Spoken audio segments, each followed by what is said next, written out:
pagi hari ini kita sudah mendengarkan pembahasan mengenai kondisi gitu ya, polusi udara khususnya di Jakarta.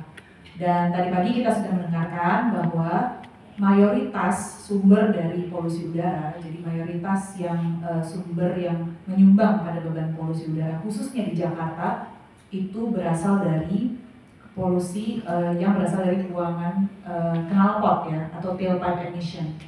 Dan itu tadi sudah dibahas tadi pagi, angka-angkanya sudah dipaparkan.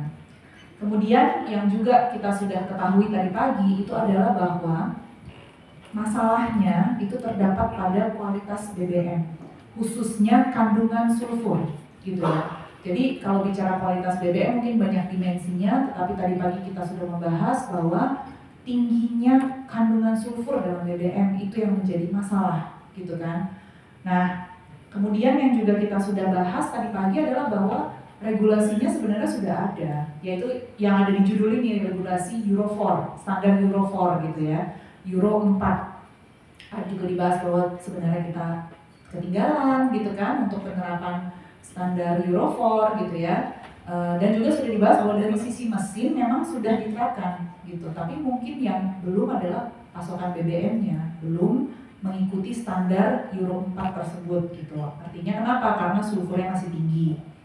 Terakhir yang juga kita dengar dari rekan dari Pertamina adalah bahwa kilangnya sebenarnya bahwa bisa disiapkan gitu, tetapi membutuhkan dukungan pemerintah. Nah, kali ini di panel ini kita memiliki narasumber, kita ada narasumber yang mungkin bisa memberikan gambaran gitu ya, apa sih kebijakan pemerintah yang dapat dilakukan untuk mendukung perbaikan kilang atau mungkin lebih tepatnya upgrade kilang Pertamina untuk kemudian dapat membantu mengurangi kandungan sulfur dari pasokan BBM kita. Kenapa? Supaya BBM kita bisa mengikuti standar Euro 4 gitu ya, dan kemudian bisa membantu mengatasi masalah pencemaran udara yang tadi pagi sudah dibahas.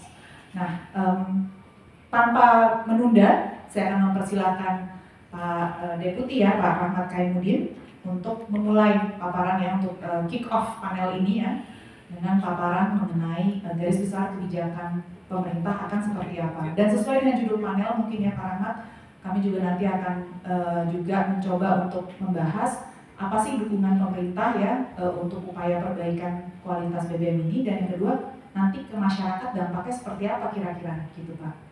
Silakan. Bismillahirrahmanirrahim. Assalamualaikum warahmatullahi wabarakatuh. Waalaikumsalam. Selamat sore, salam sejahtera untuk kita semua. Ya, Pak Edi, Mas Kris, Bapak Ibu semua. Jadi kita ini kebetulan dalam beberapa waktu lalu ya selalu menghadapi isu polusi gitu. Terus tapi karena polusi itu datangnya tiap musim ya. Kalau musim kemarau naik, kita marah. Musim hujan hilang, kita lupa. Besoknya begitu lagi tahun depannya dan sebagainya gitu. Jadi ini isu yang kadang-kadang jadinya kita suka lupa gitu. Tapi oleh karena itu kita juga perlu cari tahu kan. Tadi pagi udah dibahas dari mana sih sebenarnya. Banyak sekali studi-studi yang secara saintifik muncul, tapi ada yang mungkin nggak terlalu lengkap disampaikan, masalahnya bukan itu tapi ini gitu. Itu juga bikin kita bingung ya. Tapi sebenarnya intinya masalahnya simple. Kalau isu polusi itu kalau kita bakar BBM fosil, jadi yang bakar-bakar itu pasti akan menimbulkan polusi. Nah ini yang kita perlu ingat dan kita juga perlu coba mitigasi. Solusinya apa? Solusi permanennya adalah cari kendaraan yang nggak bakar-bakar. Sebenarnya sudah ada kendaraan listrik, tapi masih lama lah itu sampai bisa menjadi dominan ya. Masih saat ini penjualannya masih sangat sedikit, masih baru lah. Kita hitung-hitung di Menko Marves ya mungkin masih 15-20 tahun lagi supaya ini bisa menjadi dominan. Karena ya hari ini ada 20 juta mobil, 120 juta motor, itu pasti butuh waktu untuk market penerimaan pasarnya naik dulu dan mengganti yang sudah ada. Nah, jadi kita mau apa nih sekarang gitu kan? Mau nggak mau kita harus lihat kualitas BBM yang ada. Dan sebenarnya ini bukan sesuatu yang sulit dari sisi teknologi, karena standar Euro 4 itu standarnya dari 2005 sebenarnya. Jadi di luar negeri udah dari dulu gitu. Bahkan standar sekarang yang menjadi dipakai di berbagai negara yang lain itu sudah memasuki Euro 6. Itu standar 10 tahun yang lalu, 2014 kalau nggak salah.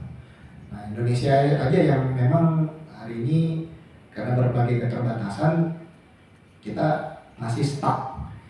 Sudah bikin peraturan, sudah bikin mesin, BBM-nya belum. Dan kita di Pertamina menyampaikan isunya adalah karena Pertamina itu teman-teman Pertamina itu diberi tugas untuk menyediakan BBM dengan harga terjangkau, dengan tentunya ada budget yang terbatas pula.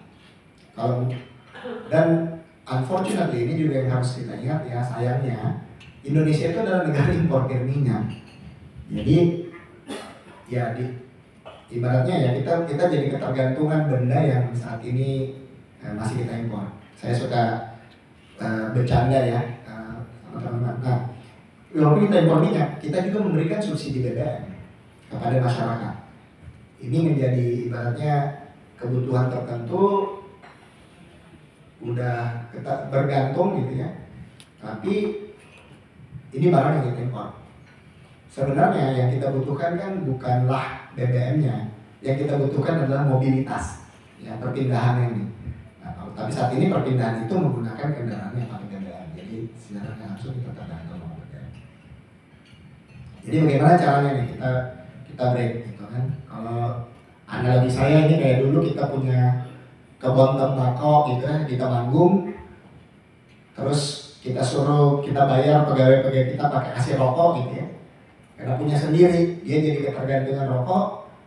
Sekarang kebunnya kita jual, kita ganti ruko, udah nggak punya tembakau lagi. Tapi pegawai kita udah ketergantungan, udah merokok terus. Dia jadi minta rokok gitu. Kita harus beli gitu, dari luar. Nah itu situasinya. Jadi ada kebutuhan BBM yang makin lama makin besar. Ada keterbatasan karena kita harus subsidi. Uangnya negara kan juga tidak terbatas, nanti Pak Kris bisa jelasin, Pak Heri juga, karena ini bidang-bidang ekonomi. Tapi secara umum, kilang Pertamina bisa nggak diperbaiki? Bisa. Butuh waktu aja dan butuh uang. Nah, kalau misalnya kebutuhan waktu bisa, kita minta kebutuhan uangnya ini bagaimana nih? Ya, harus dipakai apa? Padahal kalau kita perbaikin biayanya nanti bukan harga, biayanya itu pasti naik. Kalau itu dibebankan kepada APBN, tentunya beban APBN nanti akan ada hal-hal tertentu yang nggak bisa kita pakai lagi gitu. Tadinya mungkin ada budget buat pendidikan, buat segala macam, itu jadi nggak bisa. Nah, tapi kalau kita bebankan ke masyarakat, ya tadi tentunya apalagi dalam kondisi sekarang bisa jadi memberatkan. Nah, kita berada dalam dilema gimana caranya supaya masyarakat itu bisa tetap terjaga. Intinya itu pasti ya, buat pemerintah kita pastinya memastikan masyarakat terjaga. Tapi di sisi lain kita juga ingin memastikan BBM ini yang menimbulkan polusi, yang menimbulkan dampak kesehatan yang buruk, itu juga bisa kita perbaiki. Akhirnya putar-putar otak diskusi-diskusi, ada satu isu juga rupanya bahwa subsidi BBM hari ini itu dinikmati sebagian besar oleh masyarakat yang malaya mampu. Ya. Ini next dulu ini slide-nya. Tapi ini datanya Mas Kris biar next. Tuh, buat solaran, bagaimana solar emergency? Ya, solar. Ini boleh nih. Jadi ini kita bagi nih 10 10, jadi setiap masyarakat Indonesia kita bagi 10% yang paling rendah, yang paling miskin gitu ya, makin lama ke nomor 10 yang paling kaya. Nah, jadi yang nomor 5 ini yang orang tengah ya. Nomor 5, 6, 7, 8, 9, 10. Berarti 60% masyarakat yang kaya itu pakai 90% dari solar. Kemudian 80% dari untuk bensin itu 80%.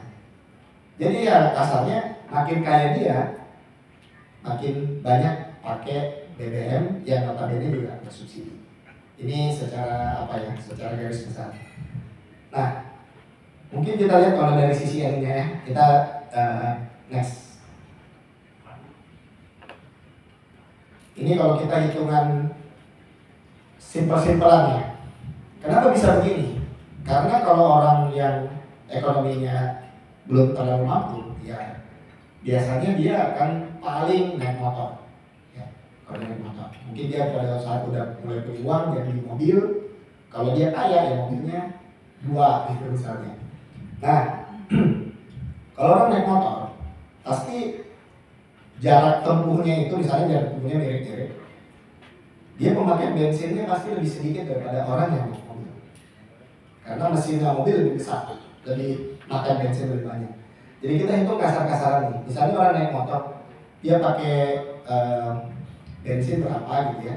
Bensin itu subsidinya sekitar 1.800-an sama sekarang. Sampai 2.000 lah. 1 liter. Solar bisa hampir 8.000. Jadi subsidi solar itu besar. Misalnya dia pakai berapa liter dapat subsidi, kita anggaplah kalau motor ini dapat Rp1 ya. Tapi kalau dia pakai mobilnya misalnya Adia gitu, dia dapat Rp4. Kalau mobilnya yang agak besar sedikit kayak Innova gitu, dia dapat Rp5. Kalau dia pakai ini mobil yang solar ini lebih efisien memang, tapi tentunya tadi karena subsidinya 4 kalinya bensin, dia jadinya dapat 11 sampai 13 rupiah. Jadi orang yang naik motor dapat 1, orang yang naik mobil dapat 5, orang yang naik mobil solar dapat 11 sampai 13. Padahal nggak ada mobil solar sekarang yang murah, nggak ada LCGC solar. Ya, itu saya nggak tahu ini berbagi buat juga ya. Tadi saya kemarin ngomong di media workshop, saya pikir off the record, ternyata langsung masuk.